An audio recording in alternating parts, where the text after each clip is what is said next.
Lesson 9.5, Hyperbolas. This is the last type of conic section we'll cover in Chapter 9. You'll know you have a hyperbola as the shape of your graph when the quadratic terms are separated by subtraction. What that means is you can either have x squared or y squared first. If you have ax squared minus by squared or by squared minus ax squared, it's automatically going to be a hyperbola, whether a and b are the same numbers or they're different. Anytime you have subtraction, it's important to note that order will matter. One final thing to recognize, this is going to look kind of similar to the formula for the equation of an ellipse, other than that subtraction. Underneath the x squared and y squared, you're going to have an a squared and a b squared, just like ellipses did. But now your a squared term is always first.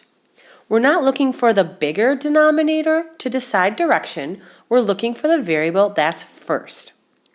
Over at the right, take a look at that first example of a hyperbola. X squared over a squared minus y squared over b squared equals 1. Notice it says this hyperbola is horizontal. The reason it's horizontal is because x is first. And what that means is your major axis is on the x-axis. No matter if a squared is bigger than b squared or not. And what that means is your hyperbola will open from left to right.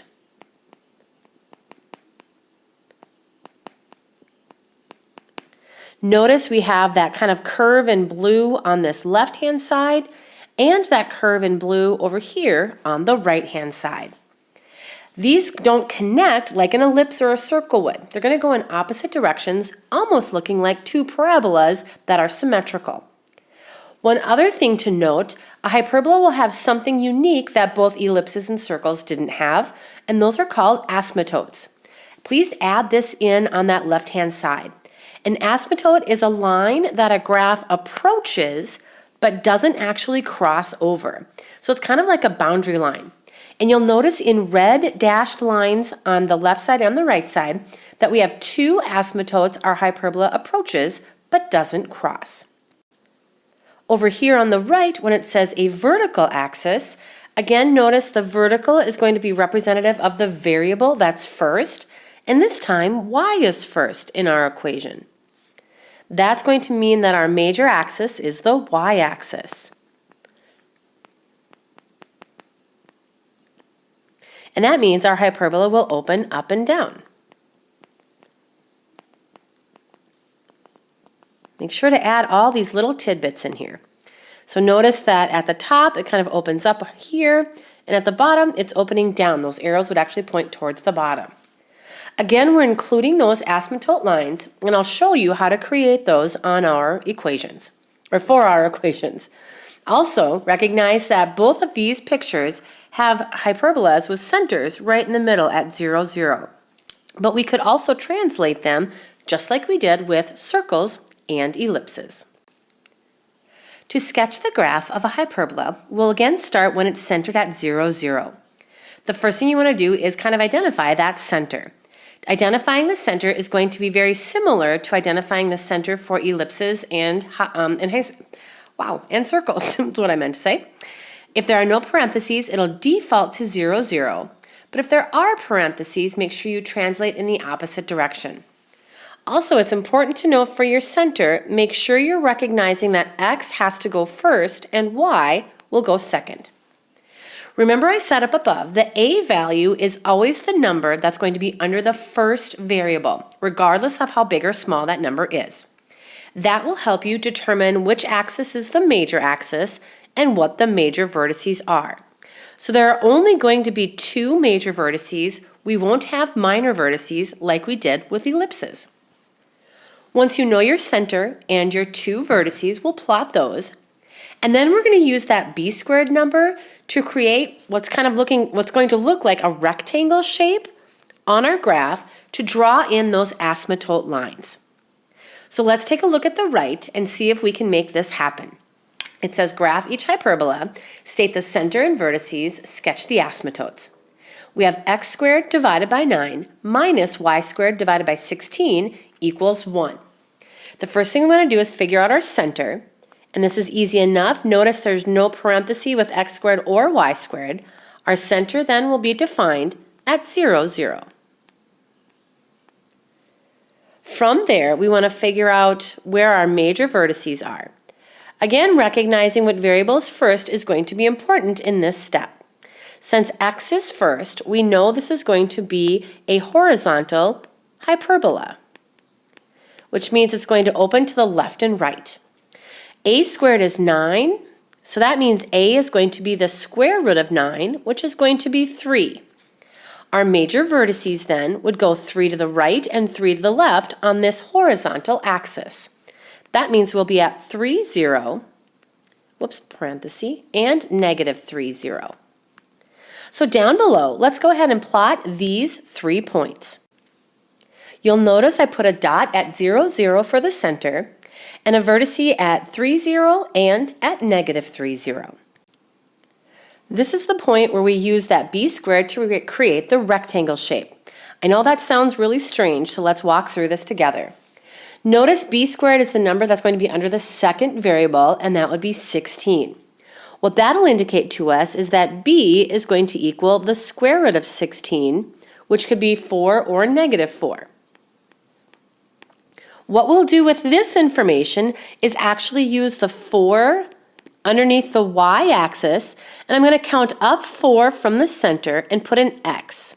So it's not an actual dot, it's like an X, like X marks the spot. I'll count down to negative 4 and do the same thing. Again, they're not vertices, but they're going to help us create what's called a rectangle. And that rectangle will help us draw in those asymptote lines. From those 2 X's, I'm just going to draw over to the left and down to that major vertice in the center. And then I'm going to go over to the left and count up. So I'm kind of creating the left half of the rectangle. If we do the same thing on the right-hand side, go from that X to the right and then down to the vertice on the right, try to get as close as I can, and do the same thing at the bottom and count up. Notice we've created that rectangle shape. Now the rectangle itself isn't the asymptote, but what we're going to do is draw what's called a diagonal through the rectangle. A diagonal is a line, and it's going to go through the center and connect the 2 corners. So I'm going to start at the center and just draw a dashed line through the corner at the top right and go all the way to the edge of my graph, and do the same thing in the opposite direction and go all the way to the edge of my graph. That dotted line is actually the asymptote.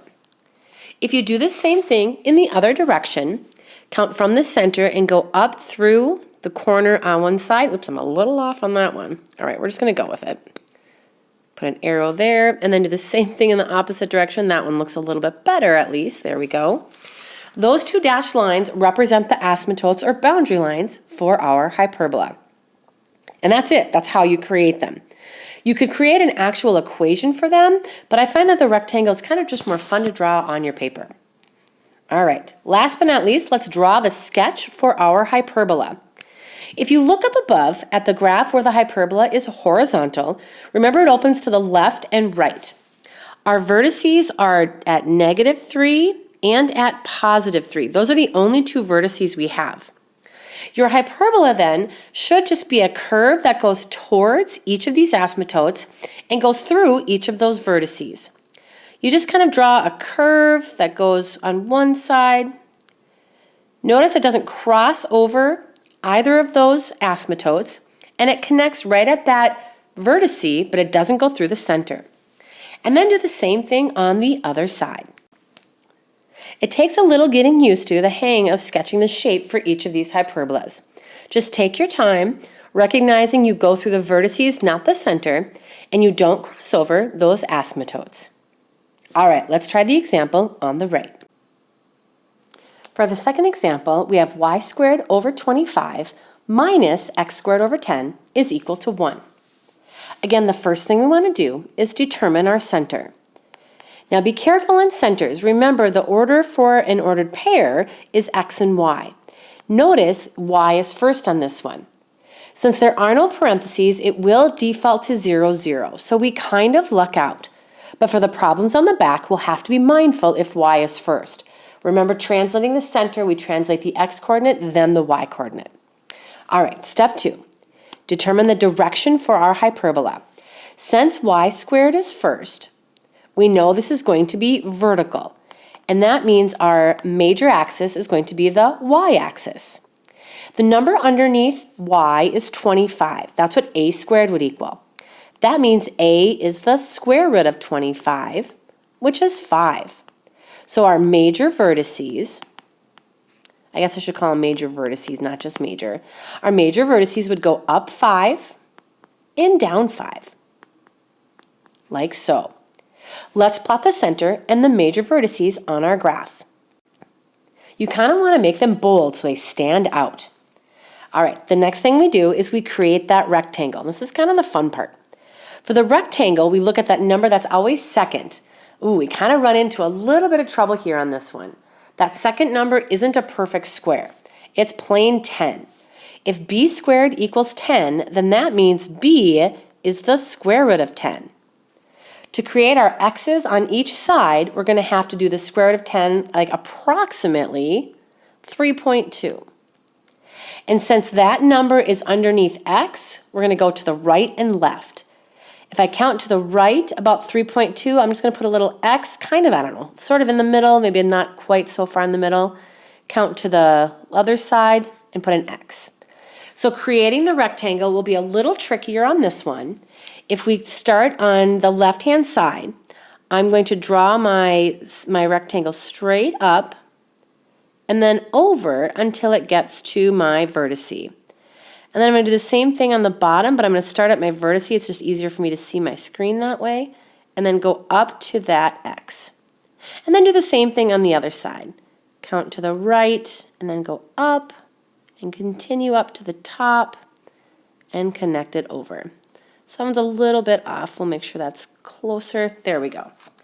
All right, remember our vertices are at the top and bottom. So if we draw our asymptotes in now, from the center, I'm just going to connect through the corner and then go to the other corner, creating the asymptote. Do the same thing in the other direction. Go corner to corner. I'm going to start up here with my arrow and then do the same thing in the other direction, like so. Remember, our two vertices are at 0, 5 up here and 0, -5 down here. Ooh, that's really big. All right, what you want to do then is create that hyperbola shape that goes towards those green dashed asymptote lines, connecting through the major vertices and not going through to the center.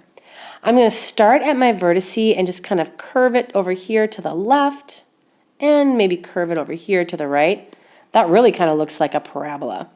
Let's do the same thing at the bottom, like so, and curve it over here to the right. And there's your hyperbola shape. And that's going to be it for the video lesson today.